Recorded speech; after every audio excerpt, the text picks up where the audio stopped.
Welcome to Bobby Owsinski's Inner Circle. I'm Bobby Owsinski, and this is a show all about music, music production, and the music business. My guest today is KEF content manager Jack Sharkey. First of all, sadly, but in the news in the last week, Russ Soloman, the founder of Tower Records, passed away. And the thing about Tower Records is the fact that it was maybe one of the most celebrated record stores, record chains, almost anywhere. One of the reasons why is it wasn't just a retail store or retail chain. It had the backing of the music industry. They really loved Russ. Russ loved music and he loved the business, and it showed. Tower Records on Sunset Boulevard was ground zero for just about any record store. Anyone that's never been there, you've really missed something because it was pretty amazing. It was like Amazon before Amazon was ever around online, in that you could find just about anything. If you wanted a record that was very, very obscure, either a CD or vinyl or a cassette, chances are they're going to have it. And they're going to have things that no one else would have. Since it was in Los Angeles, all the record labels would basically drop off their promo copies. And these were the promo copies that went out to radio stations, for instance, for promo and also for journalists. And as a result, there were some nuggets on there you just couldn't find anywhere else. So these were available at Tower. The other thing that was interesting was the fact that it was always filled with celebrities. And you'd have a celebrity like Elton John, who would have them close the store for an hour and then go in and buy $10,000 worth of CDs. Literally, he'd fill up carts with records and CDs. And these were records he would give to his friends or he'd put in his collection, but that was the best place. Of course, Amoeba, maybe today, is one of the best places, and this is also in Hollywood, but up until then, that was the best place. Also, it was funny because it was at the beginning of the Sunset Strip, right as you entered the Strip, and it was one of the few places that actually had a lot of parking. So it was one of those great places to go to if you're trying to kill some time, and you just want to go in there and look around, and chances are you would find not only one thing that you wanted to buy, but maybe a dozen. So you'd walk out of there with so many more things, more releases than you ever wanted to buy, which is kind of rare these days when people actually buy something to begin with, but let alone they go for one thing and then buy another. It doesn't happen nearly the way it used to, and really Tower Records was kind of at the forefront of that. Tower Records had such an interesting symbiotic relationship with the record labels that Jack Holtzman of Asylum Records and later Warner Elektra Asylum would actually work there on a Saturday just so he could get a feel for what people were buying and how much they were buying. So he'd be anonymous and he'd be there as if he was just another worker. The other thing that was interesting about Tower Records on Sunset was the fact that you'd go in there and the customers would know more than the people that were working there. And I'm saying that in a good way because the people that were working there were experts. And they were a little on the snobbish side, but that being said, everybody that was there was a serious record buyer, a serious music buyer. And for the most part, you can ask anyone a question and you can get an answer. So it was pretty fabulous. Now, like all things, one of the problems that happened was Tower started to get bigger and bigger and bigger and got to the point where the chain was over 200 stores in more than 12 countries. Everything was going along fine, except for the fact that suddenly we got Walmart and Target in the business, and they started to deeply discount CDs in order to get people in the door. And that was the beginning of the end for Tower at that point. Asylum Records, or WEA, Warner Music, actually tried to make a deal with Russ Soloman to buy part of the chain, mostly based on the stores, believe it or not, in Japan, because they were big, big profit centers. Still are today, actually. And Russ actually turned it down, which was something that he regretted many years later. That being said, even though Tower Records doesn't exist today in the way that it did, in Japan there are still 78 stores, and even though Russ Soloman didn't have a part of that, it's still going strong because in Japan, of course, people still buy CDs. There's a lot of reasons, and we talked about that in past episodes here, but in fact, Tower Records is still going strong there. By the way, there was a wonderful documentary on Tower Records called All Things Must Pass, was a movie a few years ago. I think it came out in 2015. It's well worth checking out. So anyway, Tower Records was a very important piece of music history, and with the passing of Russ Soloman, so goes that history. If you have any questions or comments, send them to questions@BobbyOInnerCircle.com. Check out my Hitmakers Club to access to the Private Mixers Facebook group, monthly deconstructed hits, mixing workshop, and Q&A webinars. For a short time, access to my core training module bonus. Go to hitmakersclub.com to learn more. Now, here's an interesting tidbit. Bose has set aside $50 million to give to startups of augmented reality audio. Up until now, augmented reality in terms of images has been fairly big, and there's been a ton of money being poured into it. But as with anything that has to do with pictures, audio is usually the poor stepchild. But since Bose is an audio company, it's actually putting $50 million into this venture. Now, the interesting thing is it's trying to support its new product. I don't know the name of it, but it's a pair of glasses that doesn't capture images. What it actually does is it captures information and relates it to audio that you're listening to. So there's actually a Bose developers kit that you can add to headphones or eyewear or helmets or wearables, anything like that. And you can control it via voice commands or head gestures or even by touch. So then what happens is it places audio within your surrounding, not the images, but the audio. So Bose is looking for entrepreneurs and programmers to develop apps specifically for this developers kit and for this particular product. Bose has invested in a number of wearable companies already, but those are less involved in the audio-only stage that it's kind of looking at here. The new product was going to be released at South by Southwest, and I think we'll be hearing a lot about it in the coming weeks. But anyway, it's interesting the fact that Bose is actually putting a bunch of dough into startups that are specifically involved in augmented reality. Once again, it seems like we're jumping across virtual reality, which for half a second seemed like it was going to be the next big thing, and going right to augmented reality, which everyone kind of knows is going to be a lot more useful. So keep your eyes out for that in the coming weeks and months. Jack Sharkey is the content creation manager for KEF America, but he's also an analog and digital electronics engineer with a long history in audio as an engineer and a drummer. Jack originally got in touch with me about an interview for the KEF Masters of Sound blog, but after talking to him for a bit, I realized that he had a lot to share that Inner Circle listeners would really want to hear.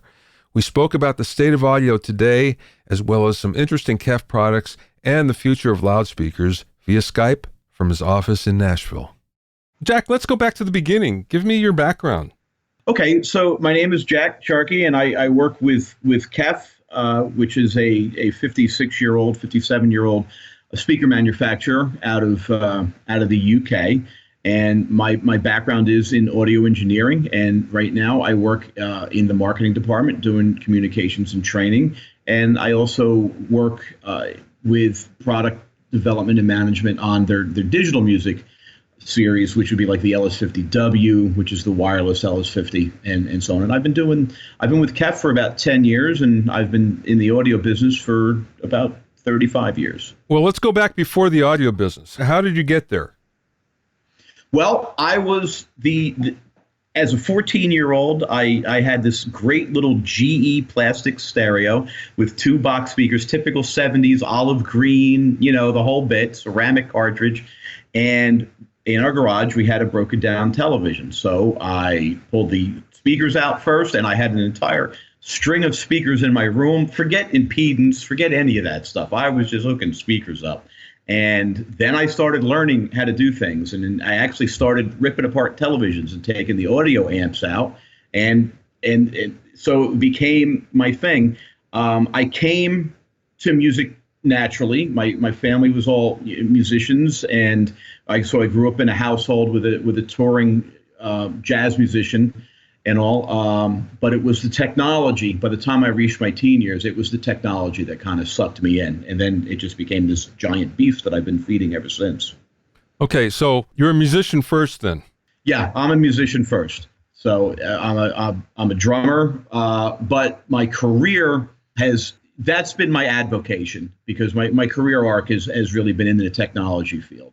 So heart of a musician, paycheck of an engineer. Okay, so that being said, you're a musician and you still have to make a transition from being a musician into being an engineer. How did that happen? Was this one of those things where you always knew that you were going to be an engineer and you were just playing music, that was your hobby, or were you a musician and then just decided to veer off? I was a musician first, but then the technology bug hit me, and particularly as I started learning how to fix amplifiers, and it was the excitement of sound. And when I got my first 8-track recording, and 8-track cartridge, not an 8-track multi-head recorder, and I started to be able to learn how to record things and all. And then I drifted away from the music as my main focus and went into the technology and really kind of delve into it. And then I did work for a computer manufacturer for a number of years in research and design. And at the time, it was just not my thing because I was an audio guy. But looking back on it, it was probably the greatest education I could have had based on where we are now from a music technology standpoint, because I have that real good, solid background in the digital world. So as I've gotten older now, I'm starting to get back to music as my primary sort of love and interest, and the technology's taken a back seat. So you're an analog and a digital guy. That's kind of rare. I am. Yeah, I got a job because as the audio engineering wasn't really paying the money that I needed at the time. And a guy said, hey, there's this giant computer company down the street that's hiring people. I had zero digital experience.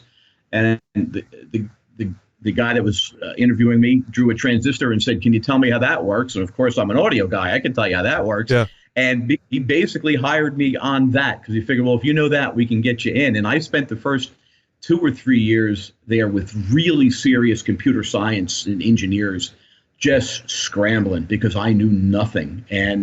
But it's kind of, I like learning that way. Learning under pressure is a great way to learn. And that's where I came from. Yeah. And then when you got back into the audio side, where was that? I had always done studio work, and I'd always done mixing for local people and recording and live sound. And then I started doing installation work on large theaters like churches and auditorium type theaters and things, and then kind of got full back into that about I guess close to 20 years or 50, between 15 and 20 years ago or so. And then when all that installation business went away in 2008, I was knocking on the door at KEF and kind of got in there basically just very luckily. And the rest is history, as they say. I've been there ever since. KEF is an interesting company because it's been around for a long time. And I didn't realize the symbiotic relationship that there was with the BBC. Does that still exist?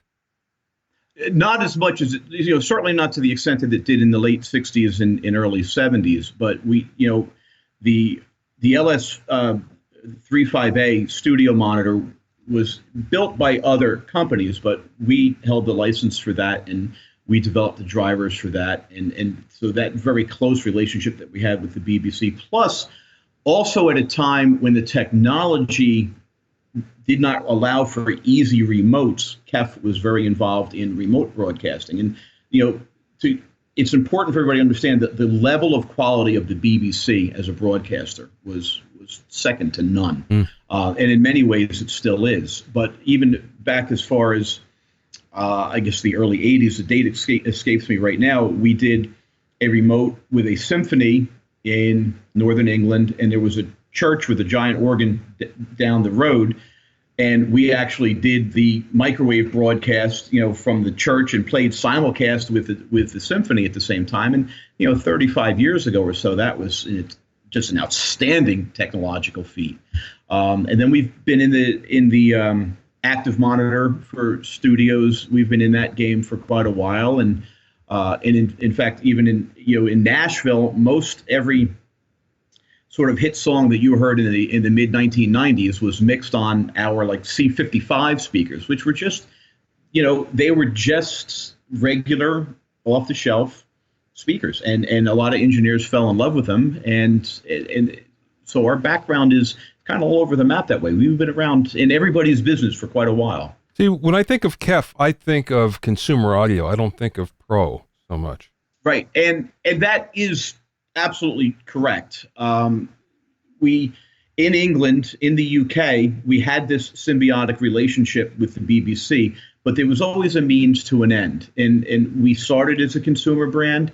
We built our reputation as a consumer brand, and that continues to this day. So when we've had speakers in studios all around the world, and it's always been an offshoot of engineers and producers and musicians who fall in love with the sound of KEF, that very, very straight, neutral sound of KEF, and then brought it into the studio, as opposed to the other way around, where we would push ourselves into the studio. It happened very organically that way. It's interesting that you should refer to the sound as neutral, because especially in studio monitors, there are many monitors that are not that at all. Even close, yeah. But they're still beloved by many mixers, many users. And what I've found is it really doesn't matter what you're listening to as long as you're used to it, and then you can make it work. Right, and our ears have a wonderful way of compensating, and our sound memory is really very strong. As we get used to hearing things in a certain way, it's almost impossible for us to hear it another way and enjoy it. There's a studio monitor, which I will remain nameless, that I've seen in hundreds of studios in my career, and I think 90% of the time I've seen it with a tissue over the tweeters, because they're so hard, they're so bright, but to try and talk an engineer who's used to hearing it that way into trying anything else is really, really very difficult. And that's a challenge for anybody trying to break into offering a product in the pro audio business, because we have to develop new habits. What's interesting about that, I finally found out how that all worked out. We were talking about the NS10, the Yamaha NS10. And it was Bob Clearmountain who started, or the guys at Power Station way back when. Mm-hmm. And they started with a Yamaha monitor that was not the NS10. It was something prior to that required the tissue, because it was a little bright and they couldn't turn it down. There was no provision to actually turn the tweeter down. And then Yamaha came out with an NS10. And the NS10 had the same characteristics, so they had to use the tissue. But the NS10M compensated for that, but people continued to use the tissue. I didn't know that, yeah. For many years, and it was one of those things where it was against what they should have been doing. I never could make them work myself. I just could not hear what the big deal was, and I couldn't do it. I get a splitting earache every time I'm confronted with them, and I typically work with people who just like to mix way too loud for my own taste, and it's just such a brittle sound. And then what's happened, to kind of take that one step further, because I spend so much time with these speakers, and I like to think that I have a good developed critical ear. Now I hear deficiencies, particularly in those type of monitors. I hear the deficiencies, and they're glaring to me to the point of distraction. Whereas with a neutral speaker, and KEF is really great at making neutral speakers, but we're not the only one that makes a neutral speaker. I like to think we do it better than most people, of course, but you get the point. Mm-hmm. But I find then if I hear something that's not neutral, particularly in the mids and the uppers, I just can't deal with it, because it's distracting to me, because I spend my whole time going, oh my gosh, I wish we could just fix that. I had a great engineer who tell me his secret for using NS10s. And he'd say, I'd turn it up until the cones just begin to crinkle, and then I knew I had it right. I thought, oh, okay, that's not going to work for me. Sorry. Yeah, that's it. Insert cotton in ears and quietly get yourself out of the control room if you can. Yeah. Tell me about the UniQ. That looks like a very interesting concept. So the UniQ's been around since we offered the first one, I guess, in 1988, and what it basically is it's not a coaxial speaker, even though by appearances it looks like it's coaxial, because you have the tweeter inside of the mid-range diaphragm, and it's coaxial, and it's also a coplanar speaker. So it's a coincident speaker is what we refer to it as, and technically that's what it is. And the point being that just like our mouths, our instruments, whatever we do, the sound comes from one place at one time. So when it reaches our ears, it's has phase coherence, and it's correctly time aligned. So the second that what I'm doing here with my hands is I have my right hand is up high as the tweeter, and my left hand is sort of down low as the mid range. And what we're doing now, the sound leaves those two speakers at the same time, but it leaves it at a different place. So by the time it arrives at our ears, there's a necessary time difference between the two. That's just physics. You can't get away with that. So, depending where you're sitting, you may not get the benefit of what we would call the sweet spot, or you may not get all those frequencies aligned at the same time. With the UniQ, because everything is time aligned, it's coincident, and in fact, the speakers are designed that the mid-range diaphragm are actually a waveguide for the tweeter. So this whole unit becomes one singular speaker, even though it's obviously got the two different drivers in it. And that even goes to the surround around the speakers. It's all the waveguide engineering. And we've done that by using computers and just having been in the business for as long as we have of making UniQs. We've got it down to a pretty hard science at this point. But the beautiful thing about the UniQ is you and I can be sitting in our living room or wherever we happen to have the speakers in a studio and not necessarily be in the same spot, but receive all the frequencies at the same time. So it's coherent to us. Now, sometimes it's a very minor difference, but generally, when you hear the difference in an A/B test between a well-placed UniQ driver in one of our speakers as opposed to a well-placed coaxial driver of another brand, you can hear the difference in the phase alignment, and it actually makes a huge difference. So it's something we're really, really quite proud of. Yeah, it's very unique, actually, but it makes a lot of sense. I thought it was coaxial when I looked at the diagram. Right. Yeah, no, it's coaxial and coplanar. So for benefit of folks that might not understand that, right, the coaxial is the two drivers on the same axis, but the coplanar is the two drivers on the same plane, whether they be forward or backward from each other. And you can say, well, wait, the tweeter is down inside of that mid-range, so how could it be on the same plane? It is in the sense that it's the tweeter, or let's strike that, you can grab that in post. Mm-hmm. The mid-range is the waveguide for the tweeter, as I mentioned before. So through the use of positioning and all, it becomes at the same distance backwards too, as well as being aligned left and right, if that makes any sense. Yeah, it does, definitely.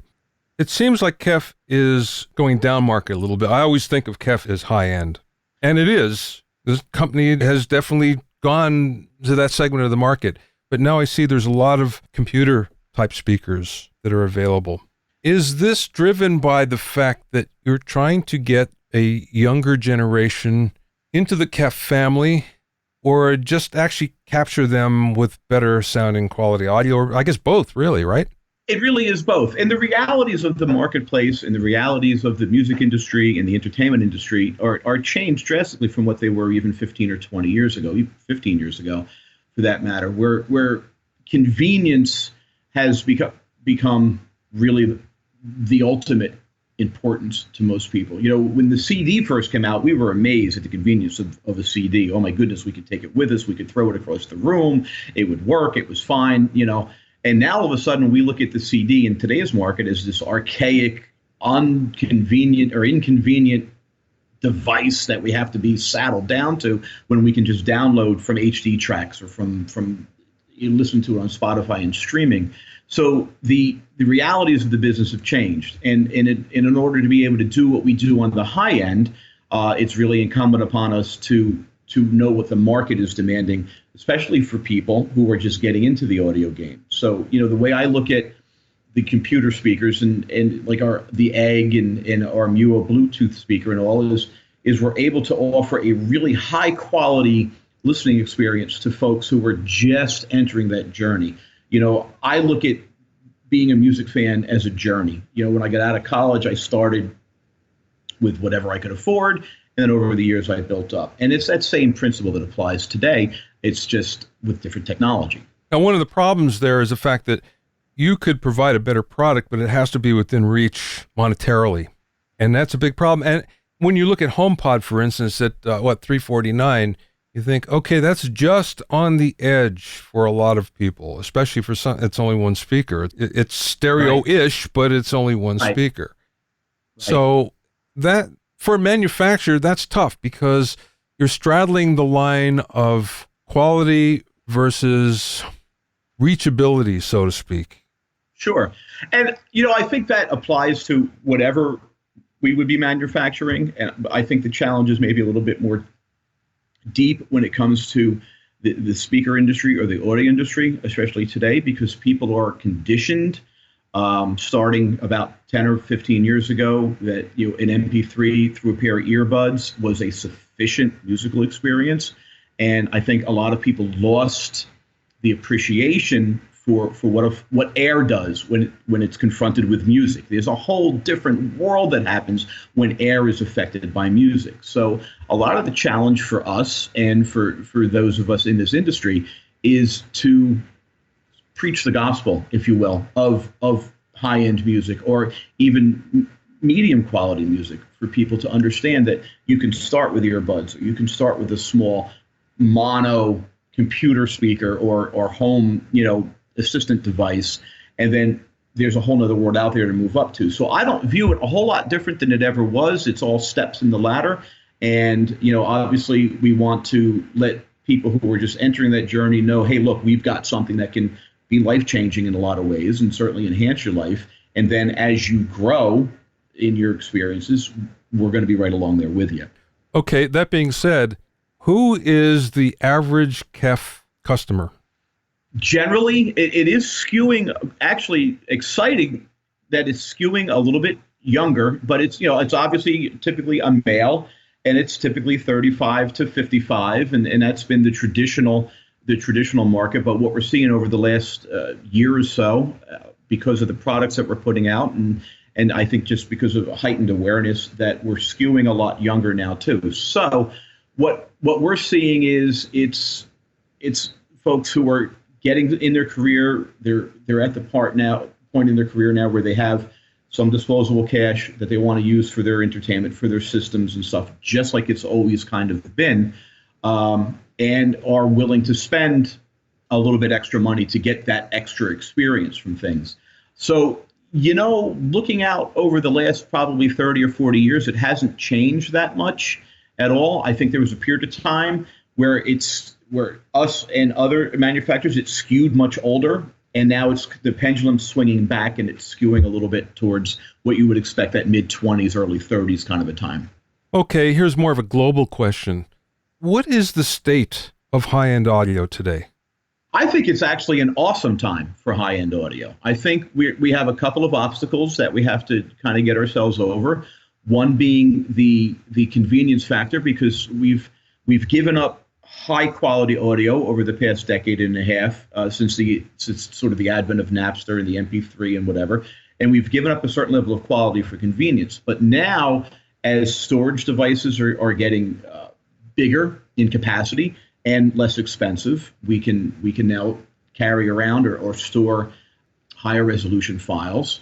And so now we've been able to marry the convenience of a digital file with this awesome sound of a really well-mastered high-resolution record, or recording, actually, as it were. So I actually can't think of a better time in history to be a music fan than right now, because you have so many options. You could be a vinyl geek and have that whole experience of the sort of getting up and turning the record over and being fully immersed in the experience of listening, plus looking at the liner notes, or you can be madly collecting things from HD tracks and all the other services that are out there for high res. And then, of course, you can just stream some really awesome sounding music and make up your own radio station if you want to. So it's pretty awesome.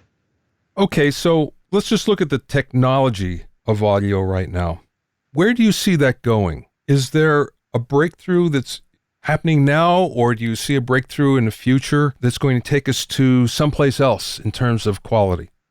I think there will be a time in the not too distant future where what we consider high resolution now, which would be 96K 24-bit, will become the norm, and 192K, which is now the sort of ultimate, will be just slightly above the norm, and we'll look back on CD as the quaint old days, because I think the sound is going to expand that much more.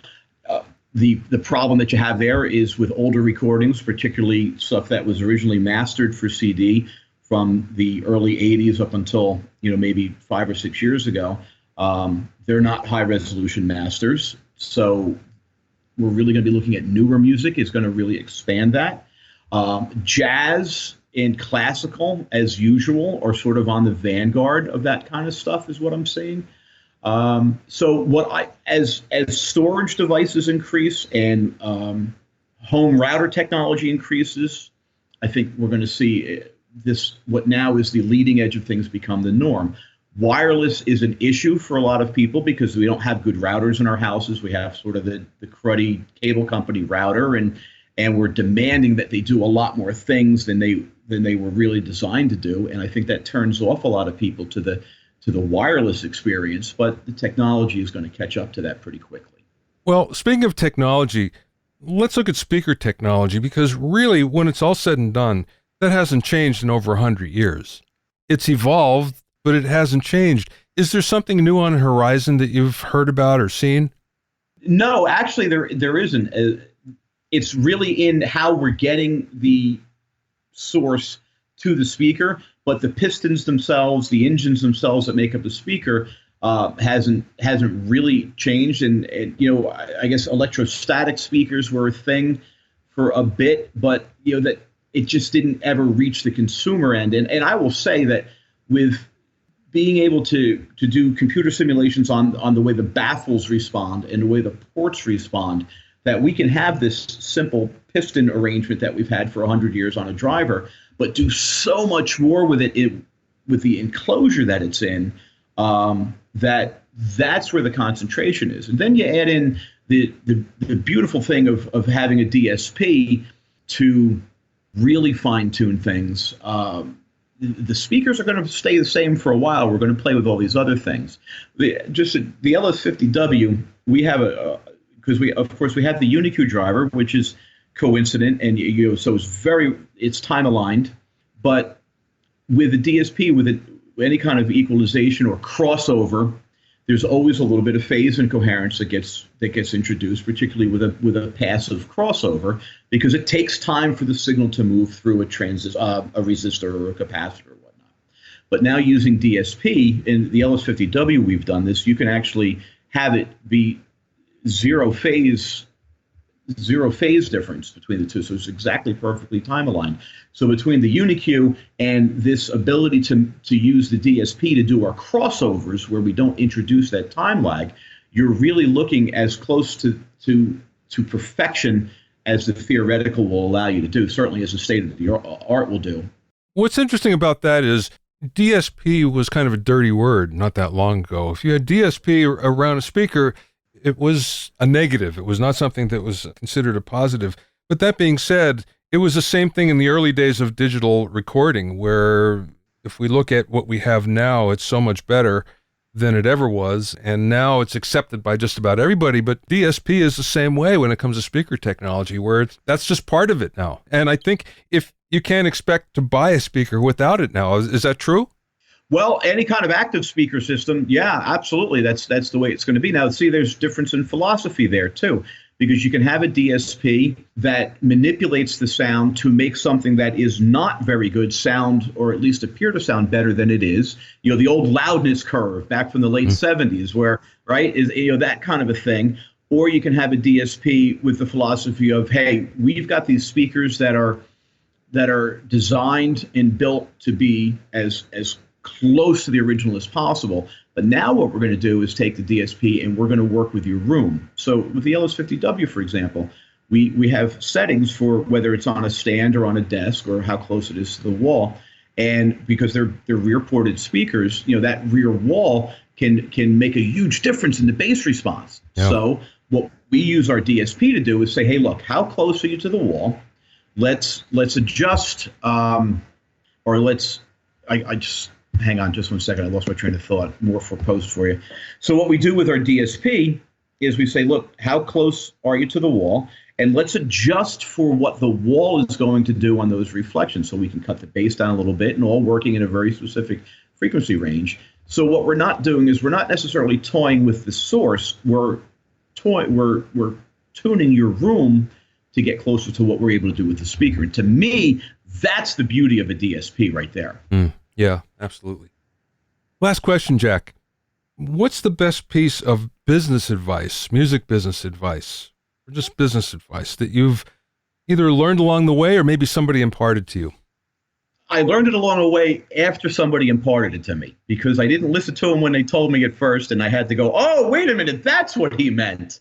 And you know what is to not listen so much to the highs and the lows, not listen to the naysayers. And boy, particularly if you're trying to get into this business as an engineer nowadays and all, don't listen. Just go do. Eventually, you're either going to come to the point where you break through and you do what you're going to do, or you're going to realize that you don't have what it takes to be in the industry. Like whether it's you like to eat more than you're able to eat when you're not getting paid, or whatever it is. But to stay true to what the goal is, and I see, as I look back on the arc of my career, I've been all over the map career-wise, but what was in my heart originally was audio technology, and what's still in my heart is audio technology, and it's what I do, and it's what I enjoy doing, and I do it well. So to somebody starting out, man, if you've got that itch, if you've got that burn, just don't listen to them and go do it. Very cool, Jack. Yeah, so I'll just put a quick plug if folks are interested in what we do. www.kef.com will basically answer all your questions and take a look at stuff. And the way that we do business is we're always there to kind of help people out, because first and foremost, we sell speakers, but we're all audio geeks deep down inside. I mean, we live and breathe this stuff. So yeah, that's what we are. You can read Jack's writings on the KEF blog at kefdirect.com/blog. That's KEF, K-E-F, direct, all one word, .com/blog. Thanks for listening and being in my inner circle. Remember, if you have any questions or comments, you can send them to questions@bobbyoinnercircle.com. To listen to other episodes of Bobby Owsinski's Inner Circle, go to bobbyowsinski.com and select the podcast tab, or go to bobbyoinnercircle.com, or find it on iTunes, Stitcher, Mixcloud, and Google Play. At bobbyowsinski.com and bobbyoinnercircle.com, you'll also find a sign-in form for my newsletter and for alerts to new podcasts. This is Bobby Owsinski. I will see you next time.